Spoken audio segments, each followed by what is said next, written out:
Yeah, what's up, everybody? It's your boy Lowe's back at you with another one. This is part two of my deportation story. If you haven't checked out the first one, make sure you go check it out so you guys are all caught up. So I left off, obviously, getting picked up by ICE on January 28th from work. From then I got taken to Phoenix, right, to get processed. So once I get there, I'm able to call my wife. Before I get booked or anything, I'm able to make a phone call to my wife just to let her know what's going on, to inform her. By this time, she already knows what's up. Thanks to my managers and my niece that reached out to her and let her know what's going on. So by the time I get there, I call her. She's already, worried, freaking out. She's crying and, upset, rightfully so. So I'm trying to calm her down. Like, look, baby, don't worry, I'm fine. Everything's good. Like, we knew this day was gonna come, and she told me the same thing. Like, look, don't worry about nothing. I got you. Don't worry about nothing. We're leaving. She's like, we're not coming back. 'Cause I don't want you to come back. I don't want you to go through this shit again. I don't want the kids to go through this again. I don't want to go through this again. So hopefully everything turns out well, and you guys get deported. We're leaving. So don't worry about nothing. So this time my concern was trying to get her my property, trying to get her my bank card, my IDs, my jewelry. Most importantly was my bank cards and my ID, because I knew once I got out, my IDs will be able to help me out here. Having your credentials is it's a huge advantage out here when you're coming out here with and don't have nothing. So that was my main concern. And like I said, it was the 28th when I got arrested. We had red on the 1st, so I wanted to get her my bank cards. And again, been missing work for those 2 weeks and not having any income, I was like, whatever was on the bank and whatever check I had coming, I wanted her to have, so she can be able to pay the rent. And then obviously with her income, we would be good. So I was able to do that. They gave me the option. I was like, yes. I got the address down. I was like, I was sending everything out to my wife, right? So this time I get processed, fingerprinted, pictures, everything again, and then I get put into this what they call the ice box, little cold room. Then they're just waiting for immigration to come pick you up and take you down to Florence. So by this time I get in there, I'm processing, and she's all like, you already have phone time. I already set up an account, so once you get in there, you can call me just to make sure it works. And sure enough, man, as soon as I got in there, bro, like I was pick up the phone. A lot of times you're not able to call until you get booked, until they have your number and all that stuff. But luckily we had been through this before, so she had all that information already. She already knew what's up. So she was able to already put time, phone time and everything. So, again, when I sent my property, I had cash on me. I had like $20 in cash, and then I had all my bank cards, right? So I was like, the same thing. She was like, keep the cash, send me the cards. And again, because going in there, that's what I was going to do, keep the cash on me. That way the money can follow me in my books. She's like, you already have all that? So once I got in there, like I said, I called her, and sure enough, bro, I had phone time. Called her, like, look, babe. And I kind of was like, look, this is what's going to happen. I'm probably going to get charged with re-entry, but because of my past, I'm going to be looking, to do 2 to 5 years. Hopefully not. Again, it's been a long time since I got, but again, that's, hopefully the best prepared for the worst. And again, me and her had already talked about this. We knew I was going to do some time because of my history, my past, so we knew already. We were prepared as much as you can be. So she's like, look, don't worry about nothing. If that happens, I'm going to be right here. I got you. Don't worry about nothing. And when the time comes, we'll leave. So I was like, okay. And I already had an idea about where I wanted to live, because before, the last time I got deported, on my journey, trying to make it back home, I went pretty much all over Mexico, man, on the bus, just from Mexico City to Juarez, all over Sonora. Like I was all over, in a few days, just traveling, trying to get back home. So the whole time I was traveling, I was obviously peeping game, observing the cities and the towns, and just looking around, right, trying to get it. Because again, eventually, I knew this was going to be my destination. No matter what, I knew I was going to end up in Mexico, because again of how the things are right now with the immigration laws, and the whole system is so screwed up that there was no chance that I was going to be able to fix my papers, even if I got married or my wife and my kids are all citizens, whatever. That was not. They don't care about none of that, bro. They just want to get everybody out. They don't care if you have a crime or not. At the end of the day, you're illegal. You're getting deported. Because even nowadays, even if you have your papers, you got your visa, you got a permit, you got whatever, and you're not a resident or you're not a born citizen, and you commit a crime, I don't care how long you had your papers for. I don't care if you had it for 20, 30 years, and you commit a crime, you're gonna get your papers taken away from you, and you're gonna get deported. That's happened to a lot of my friends. That I was one of the few that never got their papers. Most of my friends had their permits and stuff like that, but because of stuff they committed, they were taking them away. And a lot of people, bro, that happened to a lot of people when I was locked up. I saw a lot of people coming from state prison after doing 10, 15 years, And now they're going to a federal. Like once the release date was coming up, the marshals were outside to pick him up and then take him down to go see a federal judge. Because again, now they have to fight their papers because of the felonies they committed. So, anyways, so I knew that wasn't an option for me. I was like, if they're taking them from veterans, or deporting veterans, or deporting people that already had their papers, like, what chance do I have? So I was like, I already knew this was my destination. So again, I'm talking to my wife. I'm telling her, look, this is the place where I'm thinking about. I want you to go check it out. Go look, and do some research on YouTube or on Google Maps, whatever. Just look up the city. There's a lot of videos of, nowadays with the touring and everything, everybody's loading videos up and stuff. So I was like, go check it out, see what you think. I think you'll like it. It's a border. It's a border. We're going to be close by the border. That way, if you have of your job, or if you can get a job across the border, that would be a huge help. The kids' schools, everything. Again, not knowing how Mexico is going to be. Again, just going off what I've heard and what I've seen on the news. You know what I mean? Because I've never been. So I wanted them to be able to work over there. My kids to be able to go to school. Again, not knowing what I know now about the schools out here, and they have private schools, they have bilingual schools, they have so many things, bro. So anyways, I was talking to her, telling her everything. Like, look, this is what I want to do. What do you think? She's like, no, yeah, wherever. It doesn't matter as long as I'm with you guys and the family, we're all together. It doesn't matter where we live. But so she was on board, right, from the minute, right, we were talking. So at this point now, I get taken to Florence. To get processed, and that's what I'm gonna be doing my time. Because now I have court. Like, they don't take you to court right away. You go to court the next day, or usually takes the 1 day or 2 days to take you to court for your charge. My charge was re-entry, because I had already been deported. So it was a federal offense. I had to go see a federal judge. And that's why he took me to Florence. So I'm there. I get down there to Florence. I get booked, process again. I call my girl, be like, yo, babe, I'm here. This and this and that. I should have court.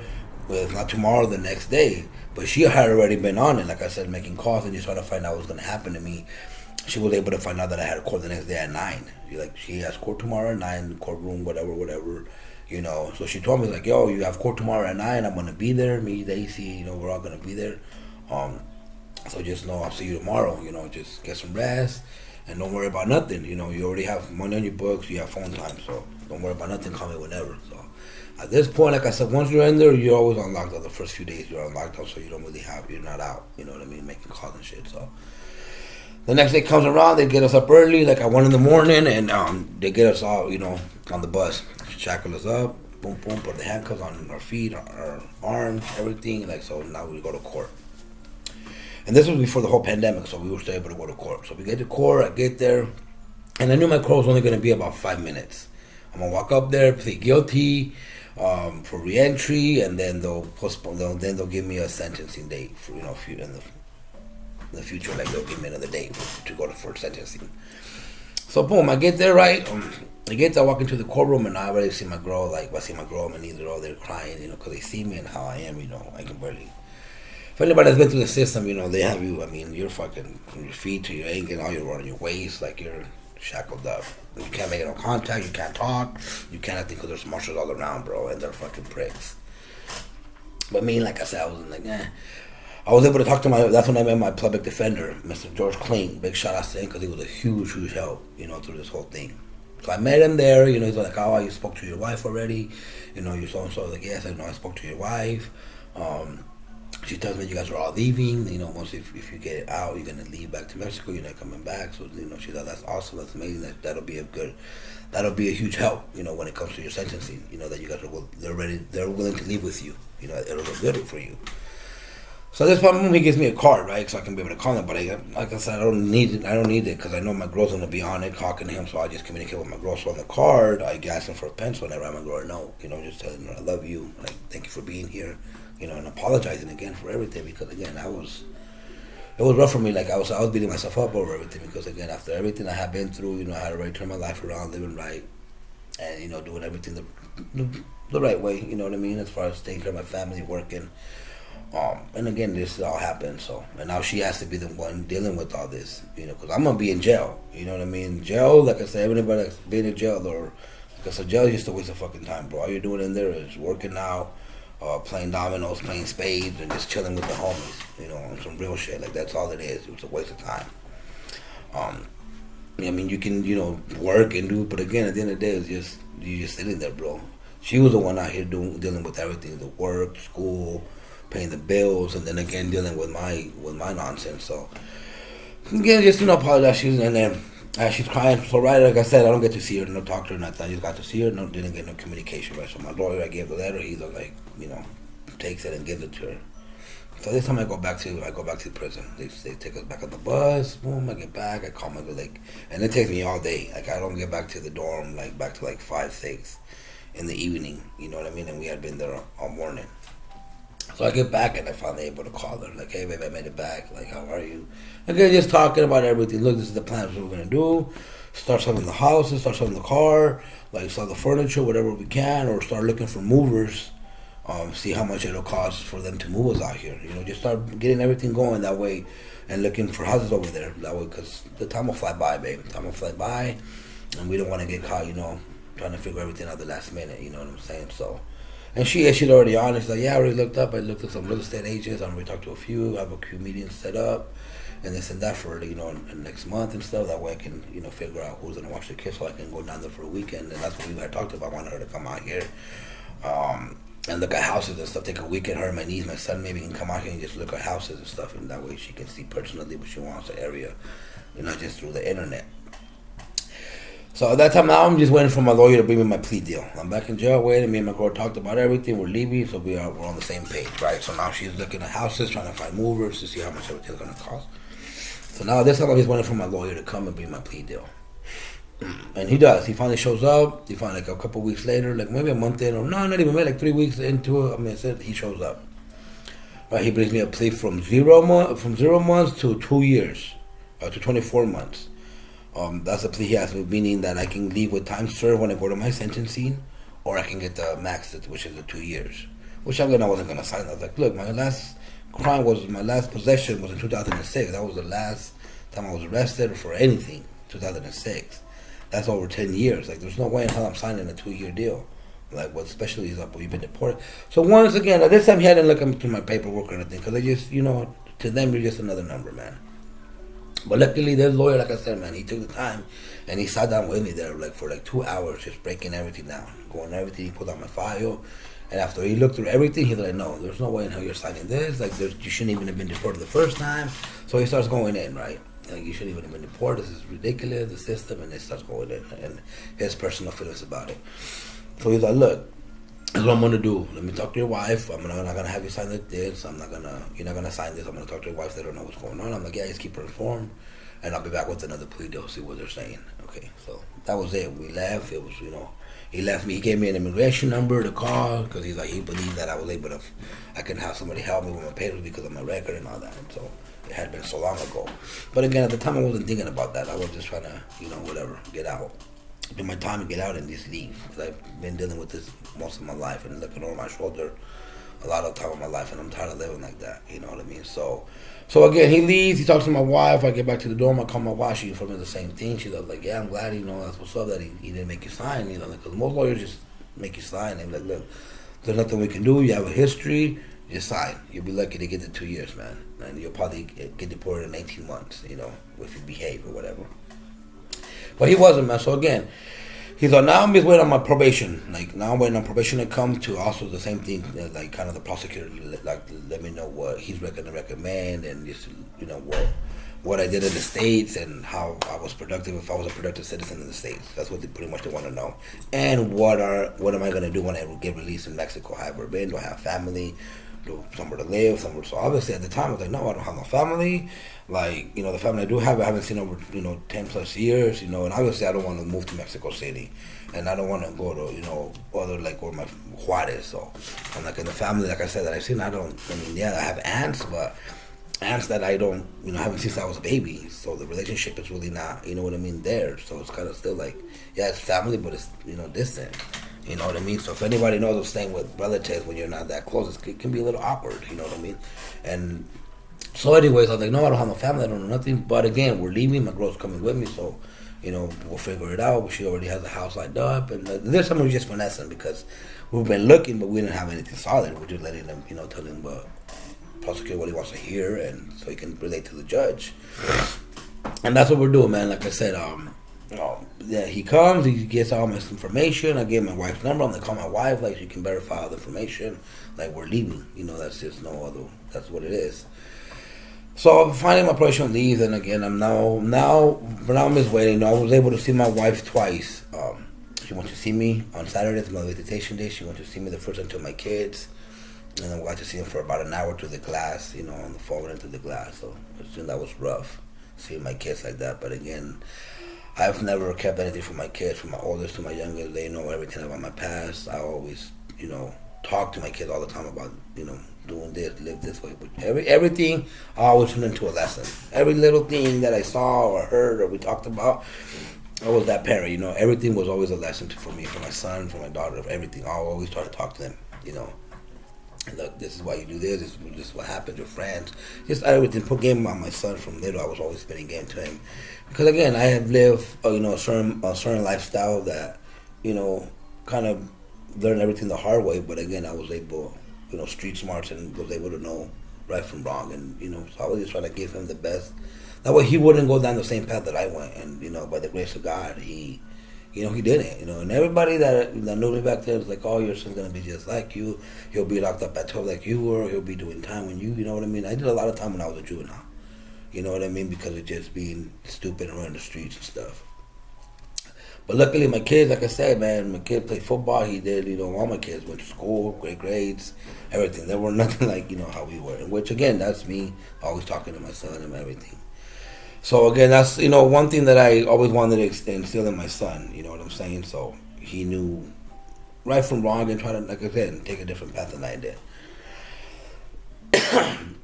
So after that, like I said, I was able to see my kids. I saw, like I said, and I talked to them again. And look, no matter what, this is what happens. I always talk to you guys about, no matter what you do, you can't ever run away from your past.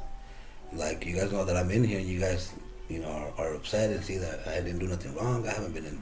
So they can remember I've never been in trouble, like I said, because my last time was 2006, and that wasn't even just a possession of marijuana. It wasn't like I was out there putting in work, you know what I mean? So they were still babies, So they're like, we just don't get it. While you're in here, you didn't do nothing wrong. They're treating you like a criminal. And again, crossing the state lines, it is a federal offense. So, but again, though, so they're there. I can talk to them, right? And we, have a good conversation. I see my kids again. I'm just letting them know, like, please behave, listen, step up, help your mom as much as you can, focus on school, do what you're supposed to when you graduate, get into your trade school and do what you want, you know what I mean? And the same thing with my oldest daughter, she came down to see me too. I was like, the same thing, man. And yeah, like, yeah, Dad, no, of course we got this. And, they're great kids. So I said they leave. And then I get my wife now, I already see my kids. So I'm like, and I talk to my wife, like, don't bring them no more. Like, I already seen them. I don't want them to see me like this. Don't bring them no more, because it's harder for me then. You know what I mean? I'm like, don't bring them. And it'll be easier for you. You know what I mean? That way we can actually talk and get, everything we need to get lined up. So that was it. Like I said, and then that's when everything started happening with the coronavirus. And again, that was a whole another turning point for us too. Because again, now my wife's dealing with all this. Now the schools are being shut down. Visitation got canceled, so there was no more visitations, nothing like that. So now I'm just, like I said, super stressed out, because I always, like I said, all I get to do in there is just sit and think and watch the news about just how everything's happening. And then you're surrounded by a bunch of other dumb motherfuckers that don't really even care about their families on the house, or they're just in, like I said, just in there playing domino, doing their thing, not even, the news is bullshit, it's not even like that. I'm like, bro, I'll talk to my wife every day, and there ain't there's food, like the stores are all like empty, there's no toilet, like, everything's happening, like, what they're showing on the news is real, bro. Like, my wife, like I said, she's living it right now, like, they're right here in Arizona. And most of these people have their family back in Mexico, so they weren't really concerned about what was happening in the States until they hit Mexico. You know what I mean? So, and again, that's another thing, like, you shouldn't be like, you know what I mean? Just because they hit home doesn't mean it shouldn't affect you the way you think or the way you move. So, once again, like I said, well, the corona hit, and like I said, now I'm freaking out. Like, I talked to my wife, like, what's going on? She's at the schools, like, how you doing it? Like, my son obviously was home too from school. So that was a help, too, because, again, now my wife can go to work, my son can kind of look out for the kids, which my son stepped up tremendously throughout this. And then, actually, my mother-in-law was also able to come down, and, a big thank you to her, because she was actually able to come down with my oldest and help out at the house while I was going through what I was going through, you know what I mean? Because my girl had, her hands full with just the regular basic thing, home, I mean, the schools, work, and just the pandemic. But now she had to, find a new house, find out what's going on with me. Just everything, bro. It was just overwhelming for her, I'm sure. But again, she held it down. So this time I'm just talking to her. I'm like, well, hopefully, like I said, now we're here and the borders are shut down. The courts are getting canceled. Like, everything's postponing, right? So again, I'm like, fuck, what does that mean for us? So a few months passed, right? Nothing. We don't hear nothing. We get extra phone time, free phone calls for this, you know what I'm saying, because of the visitations, right? So they gave us a free 15-minute phone call every week. Which, it didn't concern me because thanks to my girl, I had phone time. But again, like, just because we had phone doesn't mean I was going to be using it or wasn't appreciative of the free stuff that were giving me. Because we spent a lot of money on phone time. My girl always put money on phone, and I was like, but she was always, you call me. And then I knew, for me, it was like, nah, babe, I'm good. Like, do your thing. We'll talk to you. I'll talk to you tomorrow or the next day, whatever. I'll call you, you know what I mean? But for her, like I said, I was just worried about wasting money at the time, you know what I mean? I was like, let's try to save as much as we can. And the money she was putting on my books, I wasn't spending, bro. I bought commissary one time.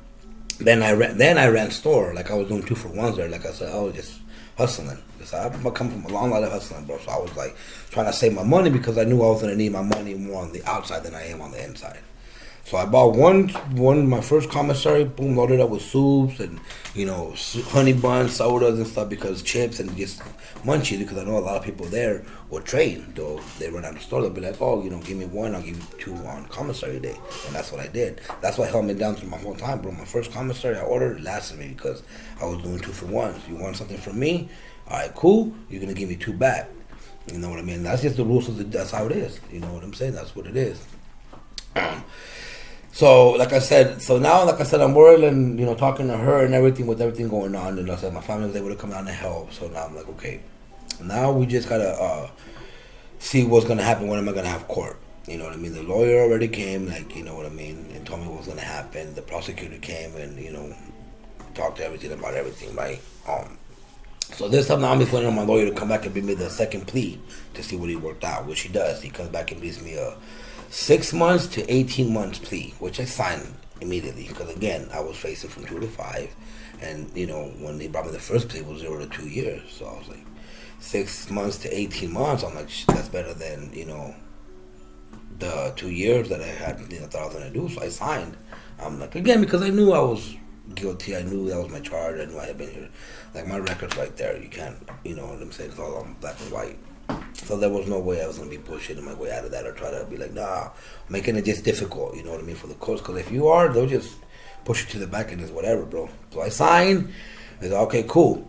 We have court like the end of May or towards the end of May or June it was, like, right? But by the time I was already going to be doing the 6 months, like, that was already, by the time I went to court, I was like, so there's a good chance that, and that's what I signed, 6/18. So there's a good chance that I might get time served because it's everything, the pandemic, everything going on, right?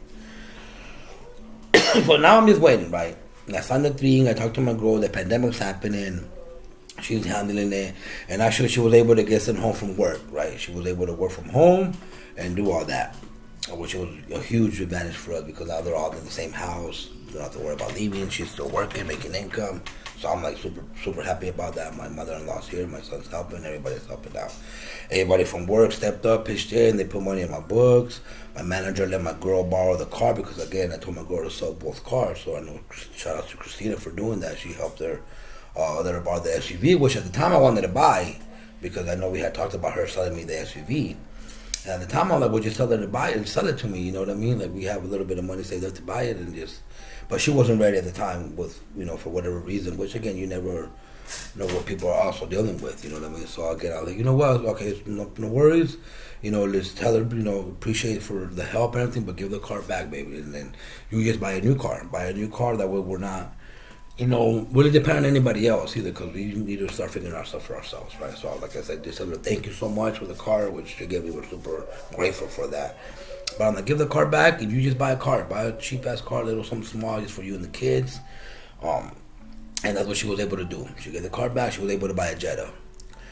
So this was sort of like the end of, towards the beginning of April. So now this time now, like I said, my court's pushed to June, right? My sentencing, right? So now we're just waiting. I signed the plea, and now we're just waiting for court date. And she's already making moves out here and everything. So with the whole pandemic happened, I kept getting moved from jail to jail, just getting moved all over. So I was finally able to get in contact with her.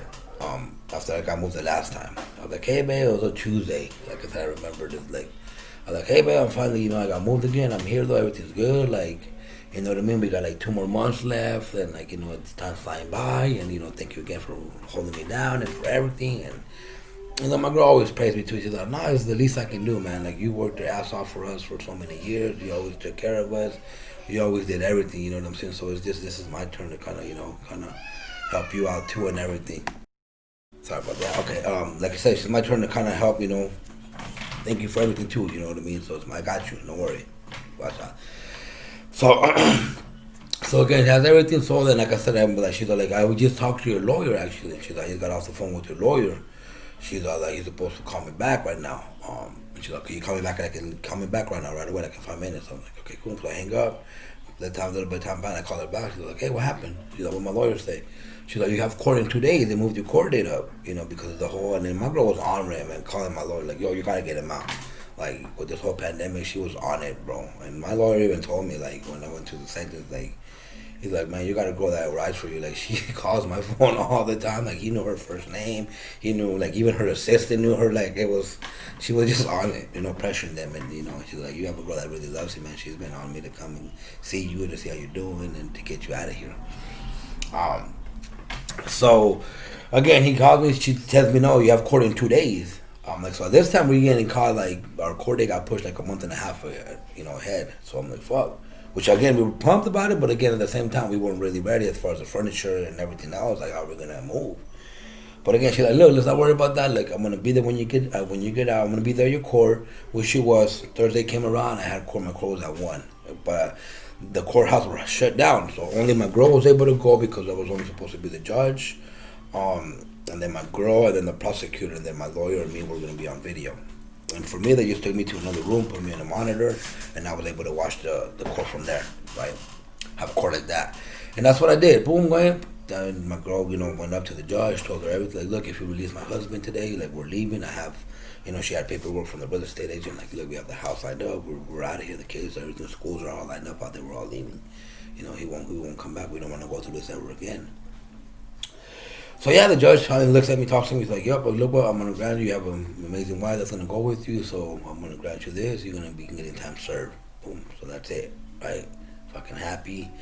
But now for us, now this is when reality started. Like I said, for me, now this is when shit's getting real. I'm like, all right, now the jail time I was never worried about that. You know what I mean? I don't know how it runs in there, the politics, everything. So I was not worried about that. And I was worried about my girl being able to handle everything outside, because I know that's, like I said, being in jail, like I said, just a waste of time. Being out here in the real world, bro, that's where, it's where people find out what they're made of. Getting up every day, go to work, taking care of the kids, school every day. It becomes a routine. You know what I mean? And my girl was handling it. So now I'm like, okay, now I start like, now my anxiety's kicking in, and I'm just worried, and I'm like, fuck, yeah, we talked about it. I can talk a good game, and I can, this is not what we're gonna do. Because the whole time I was putting my girl up on game, like, "Look, we're gonna do this, we're gonna do that." You know what I mean? Because I knew what we wanted to do, but again, talking about it and actually doing it are two different things. So I'm like, "Look, babe, like, finally, like I said, if I do get time served, I'm gonna get out of here about 5 o'clock. They'll pick me up, they'll process me out, get released from prison. ICE will pick me up and take me next door and put me into another detention center until the bus for immigration comes. Usually it's the next day, around 11 or 12 in the evening. Because again, I had already been through this, so I already knew. So I was like, and then from there, they'll, put us on the bus, again, handcuffs, feet and arms and everything, and then they'll take us out to Nogales. That's where I'm going to get deported from. And we had already talked about all that. So, by now, probably get there about 5 or 6. So again, we had already talked about the timeline, had already talked about everything. But again, I wasn't able to talk to my girl no more after I talked to her that morning, that Thursday, before court, and then I didn't get to talk to her no more. Because once you get time served, you get released, they just, they roll you out right away, instantly. Like, you don't even go back to your dorm. You know what I'm saying? So that's what they did with me. Boom, right? "You want to eat?" I'm like, "Nah, hell no, let's go." So they did that, right? They rolled me out. Immigration comes, takes us next door. The whole process. The next morning comes. The bus comes at 11 to and picks everybody up. They take us to Nogales and everything as we go, planned. Boom, boom, boom. I get to Nogales about 5 o'clock, 5 in the evening. So again, now reality, like I said, is hitting. And like I said, I haven't talked to my girl, right? It's been 3 days. I haven't, the food, no shower, nothing. And I'm sure my girl hasn't either, with everything dealing, trying to get the kid who's gonna watch the kids, and my niece and my dad and everybody back home were able to help us out because she was able to bring the newborn, obviously, and then my 5-year-old. Because my 5-year-old, that's her. She's stuck with. She goes everywhere with her. She won't leave her side for nothing. So yeah, man. So they both are there. I guess, like I said, I get to know Gallus, and at this time, like I already know, where to go, kind of, because I've been there already. So I want to go to the OXXO, use the telephone booth there because I don't want to use the payphone. So I get to the thing, and I get to the OXXO, right, buy cigarettes, try to use the phone. Like, no, man, they took them off no more. We don't have them here no more. So where can I use the phone? Like, the payphone's on the Central. But again, I don't want to use the payphones. So I go back.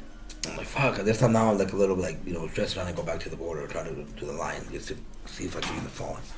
And at this time I run into a security guard that's just kind of patrolling where the church is at and stuff. There's always a security guard there. He's looking at me, young cat, also like 28, 29. Looking at me and, because I'm getting my tattoos and everything.